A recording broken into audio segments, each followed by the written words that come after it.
जय हिंद दोस्तों। तो स्वागत है आज की क्लास में। तो आज हम करंट अफेयर्स पढ़ने जा रहे हैं। कितना 20 अप्रैल 20 अप्रैल का करंट अफेयर्स हम लोग आज पढ़ने वाले हैं। 20 अप्रैल 2024 का मोस्ट इम्पोर्टेंट करंट हम लोग आज देखने वाले हैं। तो चलिए सबसे पहले स्टार्ट करते हैं अपने क्लास को। तो चलिए क्वेश्चन नंबर 1 देखते हैं। क्वेश्चन नंबर 1 कहता है कि हाल ही में देश के नौसेना प्रमुख पद पर किसे नियुक्त किया गया है। कह रहा है कि हाल ही में देश के नौसेना मतलब नेवी के पद पर किसे नियुक्त किया गया है। किसे? दिनेश कुमार त्रिपाठी को नियुक्त किया। किसे? दिनेश कुमार त्रिपाठी को नियुक्त किया गया है।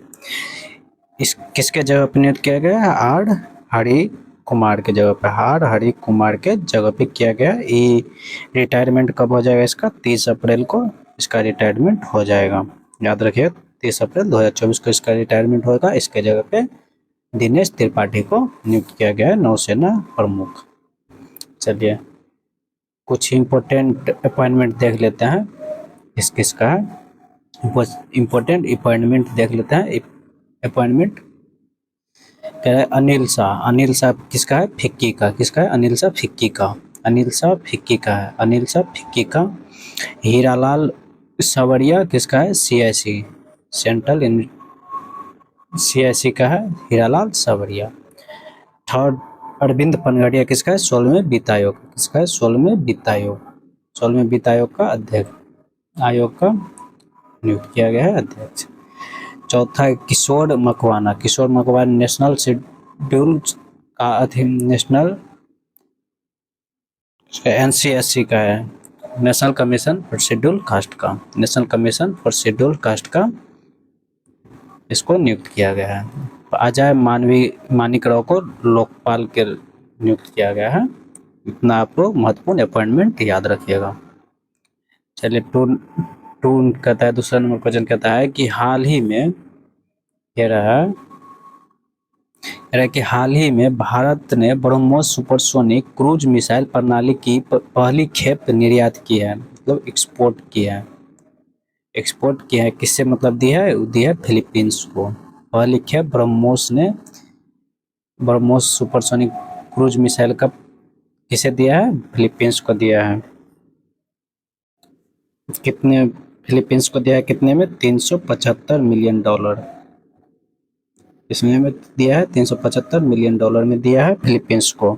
पहली बार एक्सपोर्ट कर दिया है भारत ने, निर्यात किया है। और विमान कौन सा विमान से इसको ले जाएगा? C-17 ग्लोब मास्टर कौन सा है? C-17 ग्लोब मास्टर, इस विमान से इसको ले जाया जाएगा। चलिए,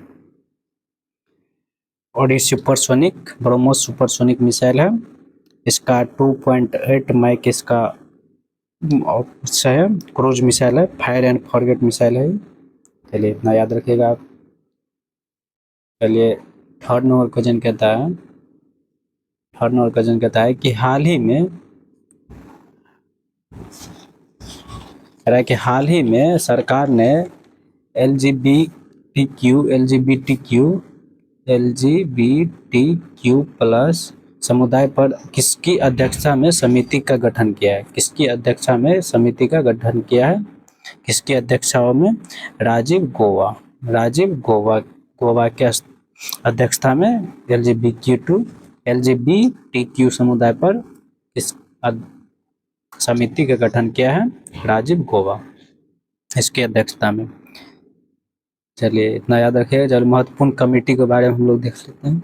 महत्वपूर्ण कमेटी कह रहा है कि वन नेशन वन इलेक्शन किसके अध्यक्षता में? रामनाथ कोविंद के सब समिति में। One nation one tax one system, ये जीएसटी से है, विजय केलकर समिति है इसका। बैंकिंग रिफॉर्म का है नरसिम्हन कमेटी। केंद्रीय सतर्कता आयोग सीबीसी का संस्थानम समिति है इसका। पीएससी लोक सेवा आयोग का ली आयोग से है। चलिए और देखते हैं। रेल बजट को आम बजट से अलग करने वाला समिति है एक्वार्ड समिति। कौन है? एक्वार्ड समिति। इसको विलय करने वाला विवेक देवराय समिति है। चलिए समिति है महत्वपूर्ण, याद रखिएगा। यह वेस्टर्न घाट संरक्षण के लिए कौन सी कमेटी का गठन किया गया? माधव गाडगिल समिति का, ये भी याद रखिएगा आप लोग, वेस्टर्न घाट के लिए, पश्चिमी तट के लिए।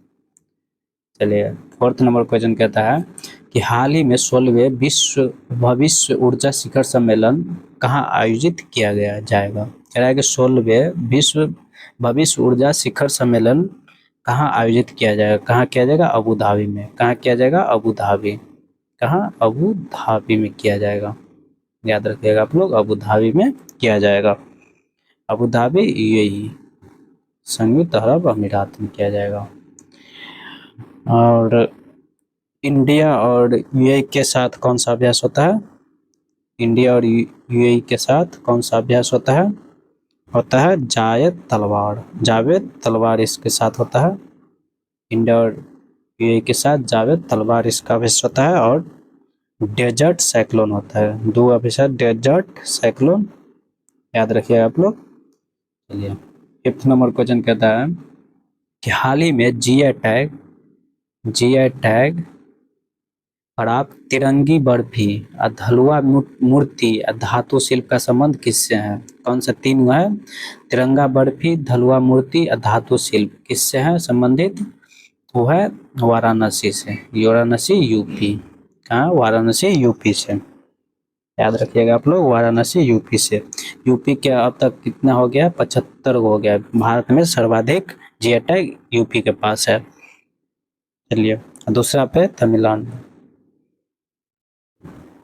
चलिए 7 नंबर क्वेश्चन, चलिए 6 नंबर क्वेश्चन चलिए देखते हैं। 6 नंबर क्वेश्चन कहता है, 6 नंबर कहता है कि हाल ही में स्काई ट्रैक के सर्वश्रेष्ठ हवाई अड्डा स्टाफ पुरस्कार से किसे सम्मानित किया? कौन सा पुरस्कार है? सर्वश्रेष्ठ हवाई अड्डा स्टाफ पुरस्कार, सर्वश्रेष्ठ हवाई अड्डा स्टाफ पुरस्कार है। इस किसको अभी किया गया है? वो है जीएमआर हैदराबाद को। जीएमआर हैदराबाद। कौन है? जीएमआर हैदराबाद, इसको सम्मानित किया गया है, याद रखिएगा आप लोग। और कहाँ दिया गया है? जर्मनी में। कहाँ दिया गया ये पुरस्कार? पुरस्कार कहाँ दिया गया है? जर्मनी, यहाँ दिया गया है। चलिए 7 नंबर क्वेश्चन कहता है कि हाल ही में चर्चा में रहे संस्मरण जस्ट ए मर्सिनरी का संबंध किससे है? कौन सा है? जस्ट ए मर्सिनरी का संबंध किससे है?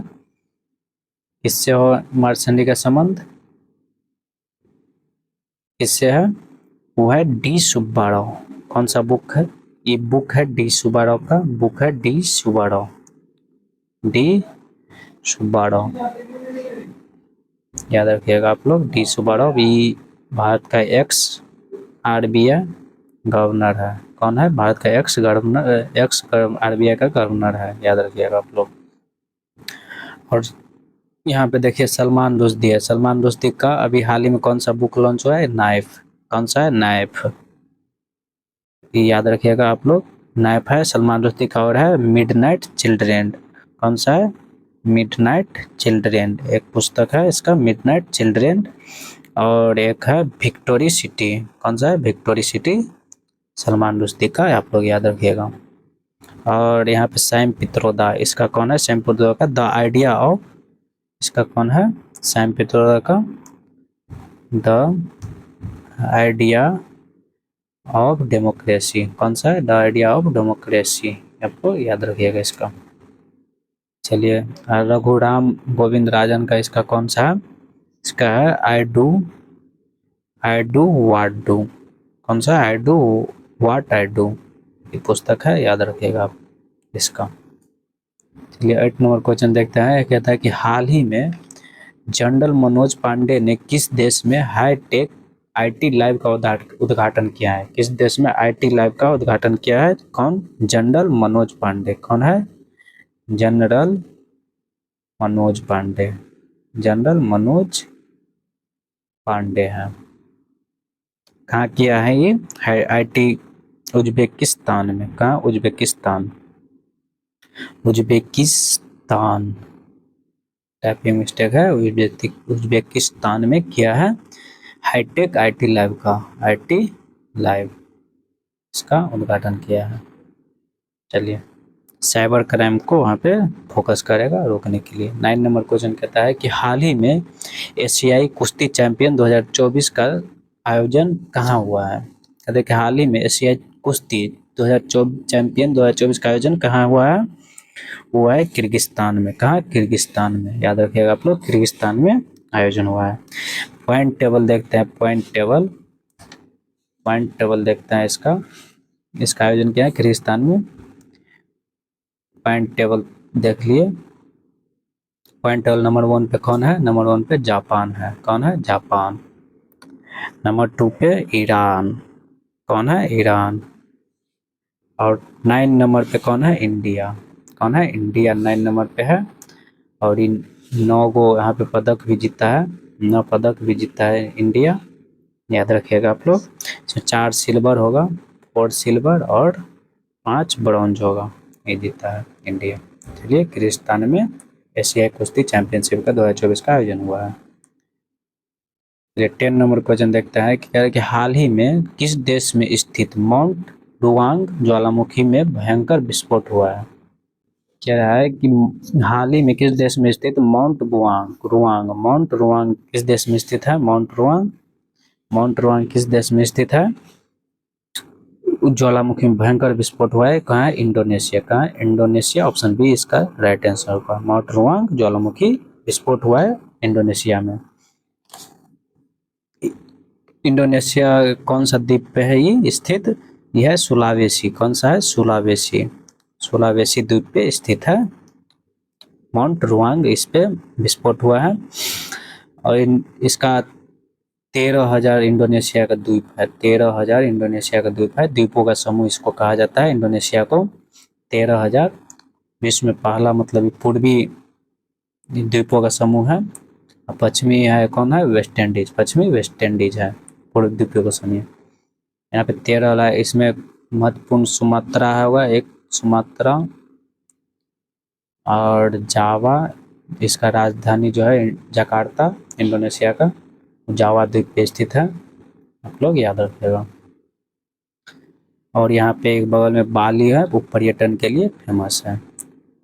चलिए, और इंडोनेशिया क्या बोला जाता है? Ring of Pacific ring of fire बोला जाता है। क्या बोलता है? पैसिफिक रिंग ऑफ फायर इसको बोला जाता है। ज्वालामुखी यहाँ पे आता है, भूकंप सुनामी यहाँ पे आता रहता है। चलिए, तो आज की क्लास को बस यहीं पे ख़त्म करते हैं। तो आप लोग क्लास अच्छा लगे तो ज़रूर बताइएगा कमेंट में कैसा लगा क्लास। और इस क्लास को लाइक शेयर कमेंट ज़रूर करिएगा। तब तक के लिए जय हिंद, जय भारत। आप लोग अच्छे से तैयारी करिए।